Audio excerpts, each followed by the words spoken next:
ഇന്ന് വന്നിരിക്കുന്നത് വിഴിഞ്ഞം ഹാർബറിലാണ്. അവിടെ എത്തിയപ്പോൾ അവിടെ ദൂരെ നിന്ന് യേശുവിൻ്റെ ഒരു സ്റ്റാച്ചു കണ്ടു. ഞാൻ അവിടെ ചെന്നപ്പോൾ എനിക്ക് ഓർമ്മ വന്നത് ബ്രസീലിലെ റിയോയിൽ സ്ഥിതി ചെയ്യുന്ന ക്രൈസ്റ്റ് ദ റെഡിമർ ആണ്.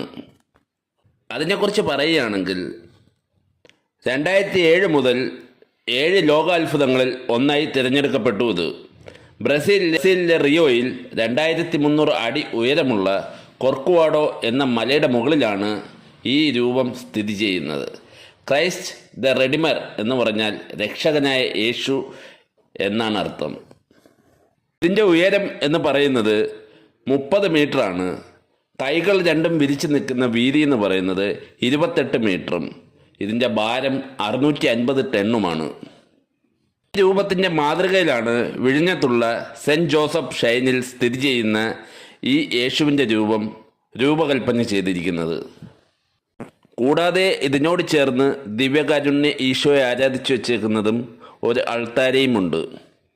ഇതിലേക്ക് നോക്കി നിൽക്കുന്ന ഈ രൂപം കാണാൻ നല്ല ഭംഗിയാണ്. എനിക്കൊരുപാട് ഇഷ്ടമായി, സന്തോഷവുമായി. അങ്ങനെ ഞാൻ എൻ്റെ ക്യാമറയിൽ പകർത്തി കാണാത്തവർക്കൊക്കെ കാണാനും വിഴിഞ്ഞം വഴി വരുന്നവർക്കിത് മനോഹരമായ കാഴ്ചയാണ്. അതുമല്ല, ഒരുപാട് വിവാദങ്ങളൊക്കെ ഉണ്ടായ വിഴിഞ്ഞം തുറമുഖവും പിന്നെ വിഴിഞ്ഞം കടപ്പുറവും ഹാർബറും ഒക്കെ ഉണ്ട്. കാണാൻ നല്ല മനോഹരമാണ്. ഒരുപാട് സഞ്ചാരികൾ വരുന്ന സ്ഥലമാണ്. വൈകുന്നേരങ്ങളിലൊക്കെ ഒരുപാട് ആൾക്കാർ ഇവിടെ വരുന്നുണ്ട്. പിന്നെ നമ്മുടെ വീഡിയോ ഇഷ്ടപ്പെടുന്നവർ ഫോളോ ചെയ്യൂ, ഷെയർ ചെയ്യൂ. യൂട്യൂബിലാണ് കാണുന്നതെങ്കിൽ സബ്സ്ക്രൈബ് ചെയ്യൂ.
അഞ്ഞൂറ് രൂപ 500 550 50 550 രൂപ 600 കൂട്ടിയുണ്ടാ 800 രൂപ 800 രൂപ 800 രൂപ